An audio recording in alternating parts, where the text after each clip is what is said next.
नमस्कार, मैं हूं पवन कुमार चौधरी और आप देख रहे हैं स्टार ब्लू न्यूज। आज मुंगेर प्रमंडलीय मुख्यालय में बिहार माध्यमिक शिक्षक संघ कार्यालय में आज मौजूद है कोसी शिक्षक निर्वाचन क्षेत्र के विधान पार्षद संजीव कुमार सिंह जी। खबरों के माध्यम से हमसे जुड़े रहने के लिए YouTube पर हमारे चैनल को सब्सक्राइब करें और बेल आइकन को दबाकर घंटी बजाएं। संजीव जी, इस बार फिर से आप चौथी बार अपना नामांकन पर्चा आपने दाखिल किया है और जिस तरह से यहाँ पे शिक्षकों का समर्थन मिल रहा है उससे तो लगभग तय माना जा रहा है कि आप एक बार फिर विधान परिषद में शिक्षकों का प्रतिनिधित्व करेंगे। आज के कार्यक्रम में जिस तरह से शिक्षकों की ओर से जो 3 प्रमुख मांगे उठाई गई है, जिसमें से पहला मांग राज्यकर्मी का दर्जा को लेकर है, दूसरा ओल्ड पेंशन स्कीम की बात रखी गई है और तीसरा वित्त रहित शिक्षकों का मुद्दा उठाया गया है। वित्त रहित शिक्षकों के मुद्दे पर भी आप लगातार सदन में अपनी बात उठाते रहे हैं। इन सभी मुद्दों पर आगे किस तरह से आप अमली जामा पहना सकेंगे?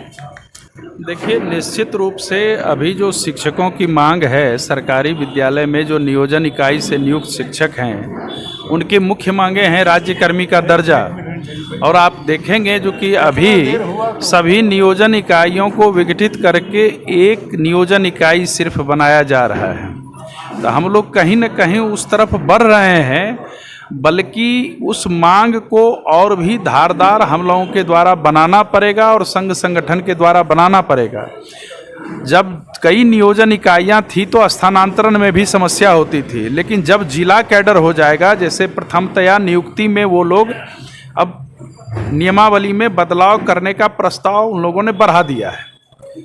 जब वो नियमावली अस्तित्व में आएगी तो निश्चित रूप से एक ही नियोजन इकाई रहेगी, मतलब एक जिला में एक ही नियोजन इकाई। और उसके बाद जो पूर्व से नियुक्त शिक्षक हैं उनका भी सीधे सीधे कन्वर्सन होगा, चूँकि कई नियोजन इकाई में उनकी नियुक्ति हुई थी, सिर्फ एक जिला परिषद रह जाएगा। वैसी स्थिति में हम लोग राज्यकर्मी का दर्जा मिले तो जिला कैडर के बाद अब वही एक लड़ाई बच चुकी है। दूसरी लड़ाई विहित वेतन संरचना की है, जो अभी तक उसकी लड़ाई चल रही है। हालांकि प्रस्ताव बढ़ा है, वित्त विभाग में प्रस्ताव है इस तरह का, जो कि वेतन विसंगति है, जो मूल वेतन विसंगति है उसको ठीक किया जाए, लेकिन उस पर निर्णय अभी तक नहीं हुआ है। तो हम तो अभी चुनावी क्षेत्र में लगे हुए हैं। और तीसरा जो वित्त रहित की मांगे हैं, मैंने मुख्यमंत्री जी के भी समक्ष भागलपुर में कहा था और सदन में भी बार बार कहता हूं, जो कि घाटा अनुदान आधारित वेतनमान। चूंकि वेतनमान तो सरकार का अधिकार है, किसी भी तरह का वेतनमान वो गठित कर सकती है। जैसे नियोजन द्वारा नियोजित शिक्षकों को नियोजन इकाई द्वारा जो नियुक्त हुए हैं उनको भी तो वेतनमान सही नहीं दिया गया, कृत्रिम वेतनमान दिया गया।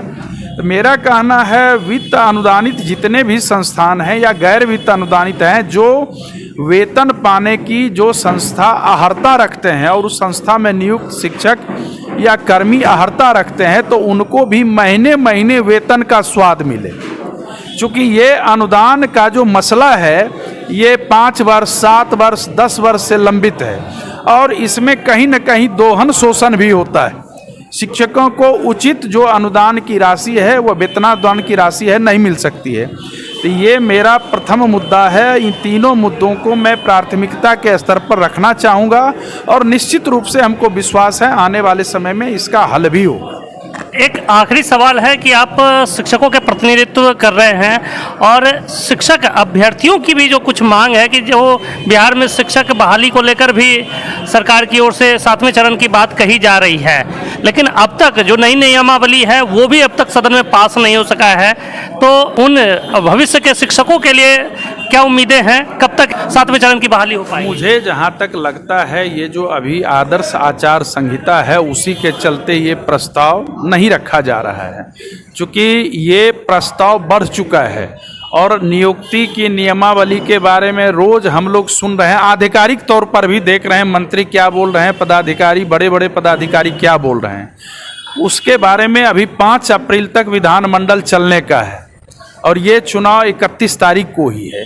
इसके पहले भी हो सकता है या इसके बाद भी 31 के बाद भी 5 तक है, लेकिन ये तय है जो कि शिक्षकों की नियुक्ति को प्राथमिकता दी जाएगी। और इसीलिए जिला कैडर का भी प्रस्ताव बढ़ा हुआ है, जिसकी सहमति भी वहाँ मिल गई है। इसीलिए ये अब मसला नहीं रह जाएगा। हम लोग मुश्किल से 7 से 10 दिन और इंतजार कर लें, इसका जवाब आपको मिल जाएगा। एक और आखिरी सवाल है कि जो आपने लोगों की मांग उठी थी ओपीएस की, ओल्ड पेंशन स्कीम की, क्या आने वाले दिनों में बिहार के जितने भी कर्मचारी हैं, राज्य कर्मचारी, उन्हें ओल्ड पेंशन स्कीम का लाभ मिल सकता है क्या?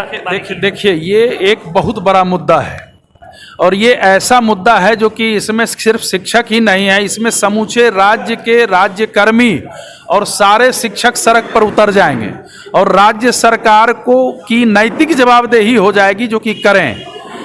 केंद्र विरोधी जितनी भी सरकारें हैं सब धीरे धीरे इसको लागू कर रही हैं, आप देख रहे हैं। लेकिन उसमें भी पेंच आ गया है, जो मैंने वहाँ से भी कहा, फिर मैं बता रहा हूँ। चूंकि उसकी जो रेगुलेटरी बॉडी है वो कह रही है जो कि नहीं राज्य कंगाल हो जाएगा। तो कहाँ भाई, पहले ओल्ड पेंशन योजना था तो राज्य कंगाल हो गया था?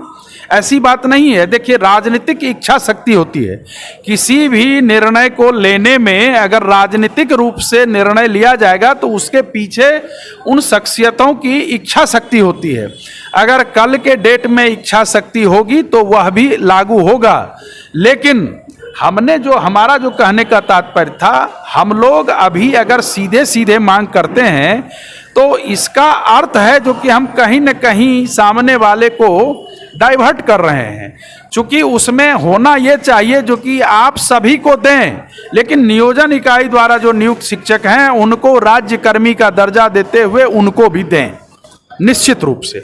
और ये बिहार में ये भी लागू होगा। मुझे लगता है 24 और 25 में लोकसभा और विधानसभा का चुनाव है, तो उसमें भी हमको लगता है ये मुख्य मुद्दा बनेगा और बनता जा रहा है, धीरे धीरे बनता जा रहा है। इसीलिए मैं भी आशान्वित हूँ और इस बारे में मैंने 2 बार प्रश्न भी किया है विधान परिषद में, उत्तर भी आया था कि इस तरह का कोई प्रस्ताव अभी विचाराधीन नहीं है। तो भाई कल को तो विचाराधीन हो सकता है, क्योंकि सरकार तो अपने तरीके से कुछ भी करते है। ये छोटी मोटी कोई छोटा निर्णय नहीं है, ये बहुत बड़ा निर्णय होगा। ये थे विधान पार्षद डॉक्टर संजीव कुमार सिंह जी, जो कि स्पष्ट रूप से शिक्षकों के मुद्दे को लगातार सदन में उठाते आ रहे हैं और उन्होंने आश्वासन दिया है कि आगे भी शिक्षकों के मुद्दे को सदन में उसी कर्मठता के साथ उठाएंगे।